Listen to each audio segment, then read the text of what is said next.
Assalamualaikum warahmatullahi wabarakatuh. Bertemu lagi dengan Eko Dharma Putra Mungka.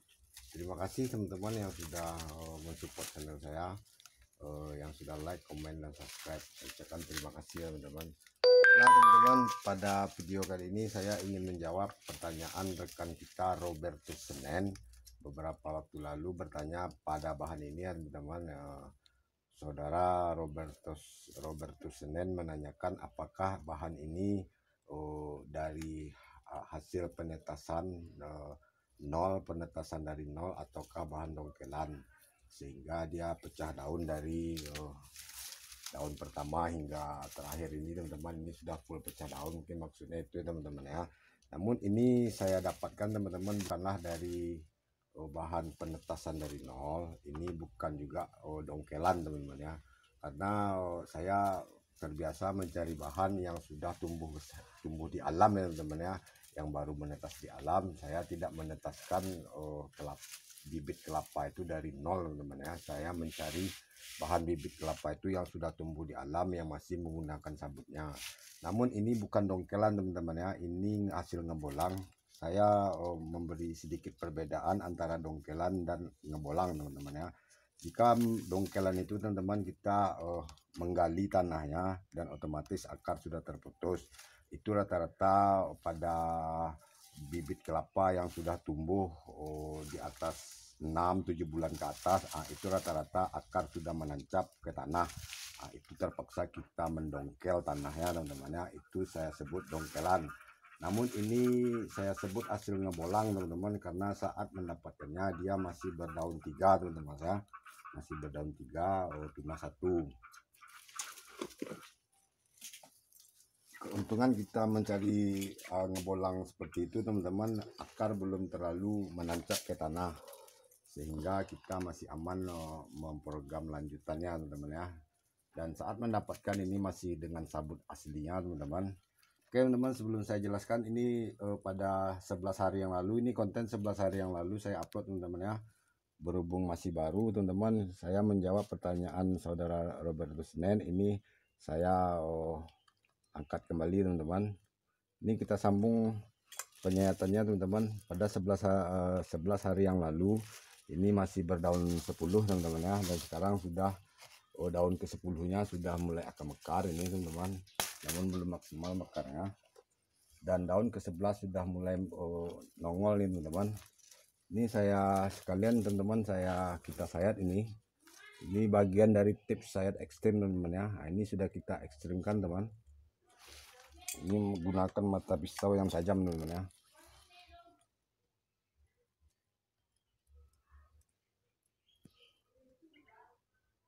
Jangan terlalu diberikan tekanan teman-teman, cukup digores saja. Nah, seperti ini teman-teman.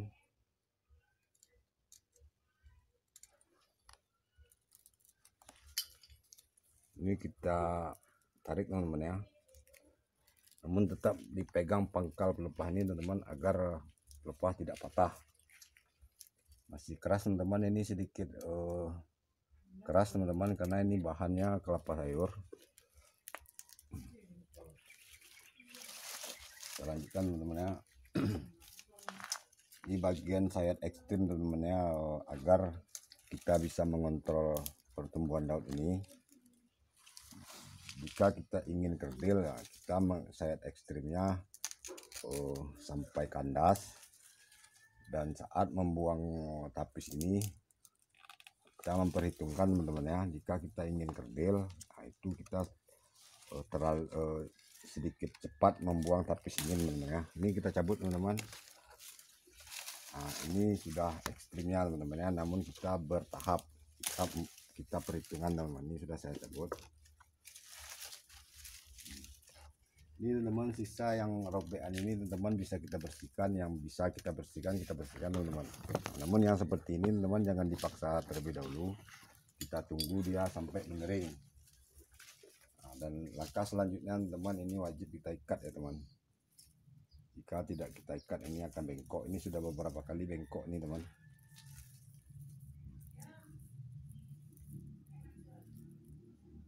Ikat ya teman ya. jika teman-teman ingin lebih kerdil daripada ini teman-teman, ini saat ini tapis yang muda ini kita buka teman-teman. Namun saya masih akan tetap mempertahankan ukuran seperti ini teman-teman, karena jika terlalu kerdil pelepah akan menciut teman-teman ya, dia akan kurus. Ini sedikit kita urut-urut teman. Oke teman-teman, saya lanjutkan menjawab pertanyaan rekan kita Roberto Senen. Ini saya dapatkan, ini sekarang umurnya sudah berjalan 28 bulan teman-teman ya, sudah berjalan 27 bulan lebih, ini masuk 28 bulan dan dia sudah full pecah daun. Namun akar belum saya ekspos teman-teman, karena saya menjaga kesuburannya, tidak buru-buru ekspos akar. Meskipun dia sudah pecah daun teman-teman, saya belum ekspos akar. Oke teman-teman, kurang lebih seperti ini teman-teman untuk menjawab pertanyaan rekan kita. Ini saya dapatkan teman-teman, ini bahan minion ya teman-teman ya, bahan mini bull, batoknya kecil, namun saya dapatkan saat dia sudah tumbuh 2 daun dan 1 tunas baru. Ini tunas terbarunya seperti yang teman, ini daun ketiganya, satu masih 2 daun. Saya ambil, saya rendam teman-teman, ini saya rendam sabutnya, saya kupas bagian terluar, saya rendam beberapa minggu, lalu saya pindahkan ke media ini teman-teman ya. Ini masih tunas teman-teman, ini saya perkirakan sekarang umurnya dari saat saya mendapatkan itu baru berjalan 3 bulan teman-teman ya. Jadi sejak dia menetas ini saya perkirakan sudah 4 bulan lebih teman-teman ya. Namun saya baru mendapatkan bahan ini 3 bulan yang lalu. Saat itu masih berdaun 2 ini teman-teman ya. Dan sekarang dia sudah berdaun 1, 2, 3, 4, 5 dan tunas terbaru. Namun ini teman-teman, saya memprogramnya bukan langsung mengkerdilkan daun teman-teman ya, karena membuat bonsai kelapa itu teman-teman bukan hanya tentang daun kerdil teman-teman ya, lebih dari itu teman-teman. Kita memprogram akarnya terlebih dahulu, kita memprogram batangnya. Jika ini kita langsung kerdilkan, diet ekstrim untuk pengkerdilan, pertumbuhan akar akan langsung drop teman-teman, pertumbuhan batang drop karena kita terlalu mengkerdilkannya dari dini. Ini masihlah tunas kelapa teman-teman ya. Nah, untuk menjaga tunas ini agar tidak membesar seperti pertumbuhannya di alam, kita cukup mengontrol pertumbuhan tapis baru ini agar tunas ini tidak terlalu meninggi teman-teman ya, dan bertahap kita akan mengkerdilkannya teman-teman. Ini sudah bisa kita kerdilkan teman-teman, namun bertahap. Kita tidak perlu mempruningnya, apalagi mempruning dengan alasan untuk cepat pecah daun, itu salah teman-teman ya. Ini akan saya biarkan teman-teman los seperti ini semi los, dan teman-teman bisa lihat beberapa bulan ke depan ini insya Allah akan cepat pecah daunnya teman-teman. Ini baru daun 1, 2, 3, 4, 5, 6, 7 dengan tunas terbaru. Dan tunas terbaru ini teman-teman, ini sudah saya buang sedikit tapisnya teman-teman ya. Kita buang sedikit tapisnya agar ini tidak lagi bertumbuh tinggi. Ini baru berusia 4 bulan teman-teman ya. Dan kita ikat teman-teman, karena kita sudah membuatnya sayap ekstrim teman-teman ya. Kita ikat untuk pengamanan teman-teman.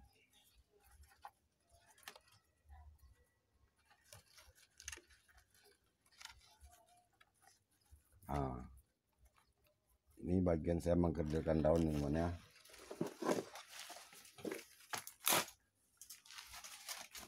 Dan ini teman-teman, beberapa waktu lalu juga saya mengupdate-nya, pernah saya buatkan konten tentang pecah daun itu pasti teman-teman ya.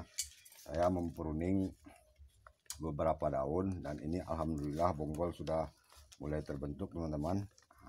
Ini belum sabut, ini teman-teman, ini sabut belum terlalu saya habiskan teman-teman, karena saya masih menjaga pertumbuhan akarnya teman-teman, pertumbuhan akar dan batang. Ini belum terlalu kering teman-teman, pangkal bonggol ini belum terlalu kering. Ini belum bisa kita habiskan ya teman-teman ya, kita biarkan saja dulu, kita buang aja sedikit nih teman-teman.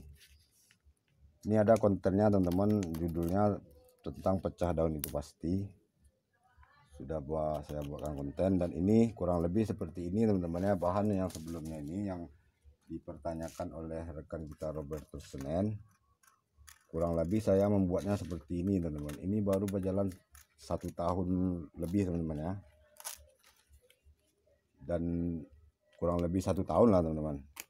Karena dia saat itu masih berdaun 13. Dan dia sudah belajar pecah daun teman-teman ya. Nah, ini beberapa minggu yang lalu ini belum masih kuncup teman-teman ya. Saat saya membuat konten ini masih kuncup. Dan ini teman-teman lihat, ini pecah daunnya alami teman-teman, bukan robek-robek teman-teman ya. Ini karena dia belum terlalu kerdil, ini sudah masih nampak jarak antara lidi dan lidi nampak ya teman-teman ya. Dan untuk ke depan teman-teman, ini tidak akan saya buat kerdil, terlalu kerdil ya teman-teman ya, karena ini sudah cukup pas bagi saya, sudah cukup pas ini ukuran seperti ini teman-teman. Nah, saya hanya akan mempertahankannya ukuran yang seperti ini ya teman. Ini kita sudah bisa bersihkan teman-teman.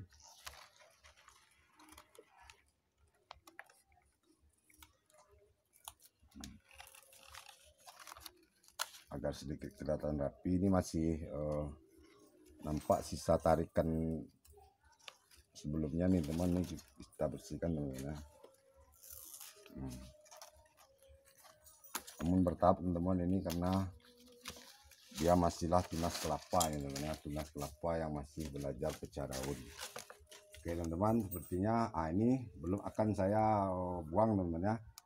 Namun jika teman-teman ingin membuatnya kerdil daripada ini sudah bisa kita buang tapisnya, dan untuk agar tidak patah kita mengikatnya. Namun ini belum akan saya buang karena saya mengeset memang ukurannya seperti ini teman-teman, tidak terlalu kerdil dan tidak terlalu besar.